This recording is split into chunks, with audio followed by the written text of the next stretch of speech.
রহমানির রাহিম। আমি রোজি কিচেন থেকে বলছি। আসসালামু আলাইকুম। আজকে আমি আপনাদের হেলদি কুকিজ বানিয়ে দেখাবো গমের লাল আটা, ওটস, গুড় আর মিক্স ফ্রুট দিয়ে। তো প্রথমে আমি উপকরণগুলি দেখিয়ে দিলাম। মিক্স ফ্রুট, গুড় এগুলো সব দেখিয়ে দিয়ে আমি একটা পাত্রের মধ্যে হাফ কাপ মাখন নিয়ে নেব। হাফ কাপ মাখন নিয়ে ওটাকে বিটার দিয়ে বিট করে নেব। বিট করে যখন একটু ফ্লাপি হয়ে আসবে, একটু ভেঙে আসবে, তখন সাথে আমি 1 কাপ পরিমাণ গুড় দিয়ে দেব। গুড় দিয়ে এটাকে বিট করব। তো আমি এটাকে এখন ভালো করে মাখনটাকে একটু বিট করে তার সাথে আমি গুড়টা আমি পাটালি গুড়ে গুঁড়া করে রাখছিলাম সেটা দিব। সেটা দিয়ে আমি বিট করে নেব। আমি সাথে 2 টেবিল চামচ তেলও দিয়েছিলাম।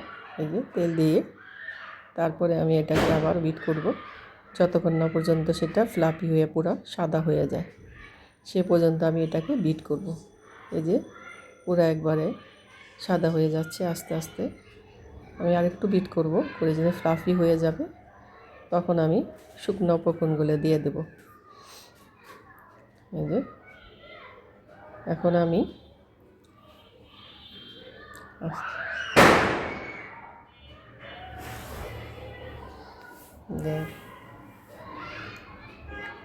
ফ্লাফি হয়ে যাওয়ার পরে আমি শুকনো উপকরণগুলো দিয়ে দেব।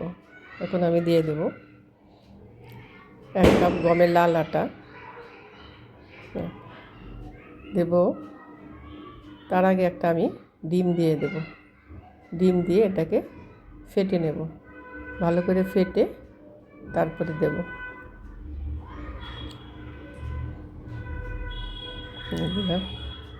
ভালো করে ফেটে নিচ্ছি। আর এখন আমি 1 কাপ গমের লাল আটা দিলাম, হাফ কাপ ওটস দিলাম, সাথে 4 চামচ ফ্রুটগুলো শুকনো মিক্স ফ্রুটগুলো দিলাম, 4 চামচ গুঁড়া দুধ দেবো, 1 চামচ বেকিং পাউডার দেব, দিয়ে 1 চিমটি লবণ দেব। সব দিয়ে এখন এটাকে একটু ভ্যানিলা এসেন্স দিয়ে দেব।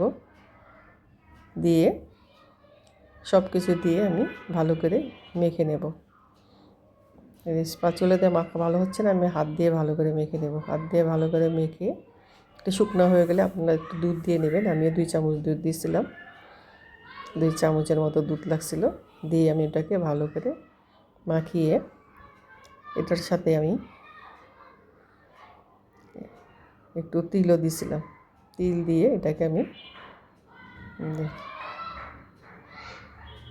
সাদা তিল দিয়ে দিয়েছিলাম সাথে আর একটু। এই যে সাদা তিল এইভাবে দিয়েছিলাম, পরে আমার মনে হলো যে এটা মাখিয়েই দিয়ে দিয়েছিলাম।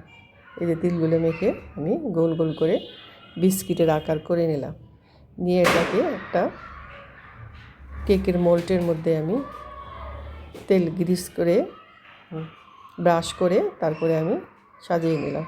তারপরে আমি এটাকে বেক করে আপনাদেরকে দেখাবো, পরিবেশন করে। দেখেন কতটা সুন্দর, কতটা টেস্টি হয়েছে। যে শুধু দেখতে সুন্দর হয় না, খেতেও খুবই মজা হয়েছে। আপনারা এইভাবে বানিয়ে খেয়ে দেখবেন, আশা করি ভালো লাগবে। আমার ভিডিওটা যদি আপনাদের ভালো লাগে, প্লিজ লাইক, শেয়ার, কমেন্ট করে পাশে থাকবেন এবং আমাকে সাপোর্ট করবেন। ধন্যবাদ।